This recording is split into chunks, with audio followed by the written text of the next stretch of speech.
சகல, இன்னொரு முக்கியமான விஷயத்தையும் சொல்லணும்னு நினைச்சேன். என்ன சகல? நான் டிரான்ஸ்ஃபர் வாங்கிட்டு ஊருக்கு வரப்போறது இல்ல, வந்தா ப்ரொமோஷன் கிடைக்காதுன்னு அப்பா கிட்ட சொல்லிடுறேன். அது மட்டும் இல்ல, இனிமே ஆனந்தி வாழ்க்கையை வச்சு கோகிலா வாழ்க்கையை முடிவு பண்ணக்கூடாதுன்னு ஸ்ட்ரிக்டா சொல்லிடுறேன். உங்க வாழ்க்கையை நீங்களும் எங்க வாழ்க்கையை நாங்களும் சந்தோஷமா வாழும் சகல. அதுல எதுவா இருந்தாலும் நாம தான் முடிவெடுக்கணும், வேற யாரும் தலையிடக்கூடாது. கரெக்டா சொன்னீங்க சகல. நானும் இனிமே அதை ஸ்ட்ரிக்டா ஃபாலோ பண்ண போறேன். ஆனந்தி, நீயும் அப்படித்தான் இருக்கணும். இத்தனை பிரச்சனைக்கு அப்புறமும் நீங்களும் ஆனந்தியும் இப்படி ஒன்னா நிக்கிறீங்கன்னா அது சாதாரண விஷயம் நான் நினைக்கல. இது நிச்சயமா கடவுள் போட்ட முடிச்சுதான் அன்பு. ஆமா, ஒருவேளை நானும் ஆனந்தியும் பிரிஞ்சே போயிருந்தாலும் கூட நாங்க ஒருத்தருக்கு ஒருத்தர் வச்சிருந்த அன்பும் பாசமும் அதிகமா தான் இருக்கும். சொல்றேன்னு தப்பா நினைச்சுக்காதீங்க சகல. அந்த துளசியை மட்டும் வீட்டை விட்டு எப்படியாவது அனுப்பி விட்டுருங்க. எல்லா பிரச்சனைக்கும் அவ தான் காரணமாவே இருக்கா. நானும் நிறைய விஷயத்துல நோட் பண்ணிட்டேன். சுமங்கலி பூஜையில ஆரம்பிச்சு எல்லாத்துலயுமே உங்க அம்மா மனச அவதான் மாத்துறா. இப்ப கூட ஆனந்திக்கு சேர்த்து ஆர்த்தி எடுத்திருக்காங்கன்னா அவங்க மனசுல ஆனந்திக்குன்னு ஒரு இடம் இருக்கதானே செய்யுது. ஆனா எல்லாத்தையும் அந்த பொண்ணு துளசி தான் கெடுத்து விட்டுட்டே இருக்கா.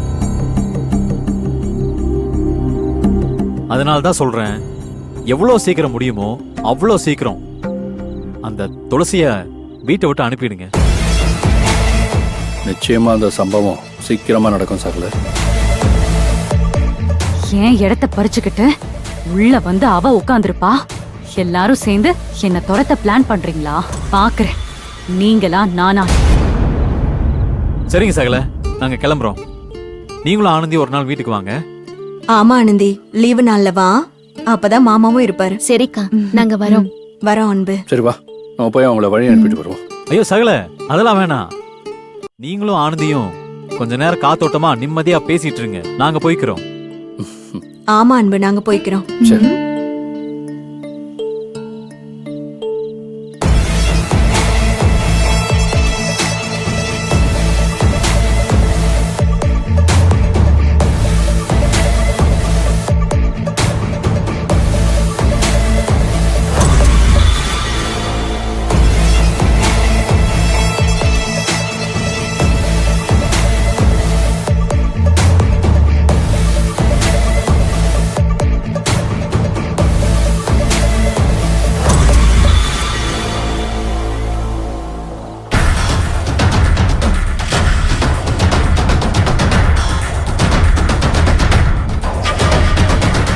ரொம்ப தேங்க்ஸ் ஆனந்தி.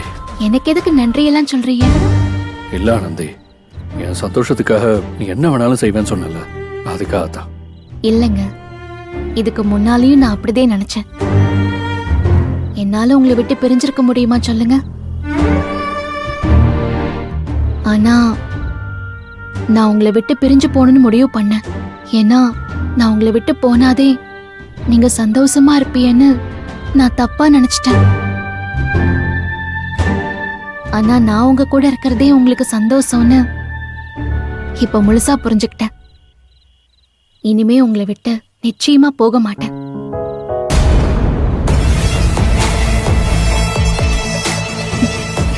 நீங்க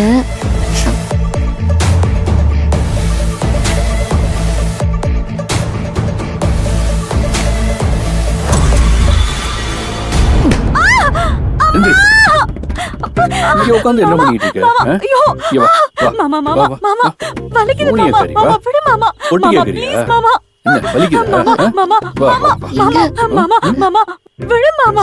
மாமா வலிக்குது மாமா. நாங்க என்ன பேசுறோம்னு ஒட்டி கேக்குறியா? வெக்கமா இல்ல உனக்கு? மாமா மாமா மாமா மாமா புருஷன் பொண்டாட்டி பேசுறதே இப்படி ஒட்டி கேக்குற புத்தி எங்க இருந்து வந்துச்சு?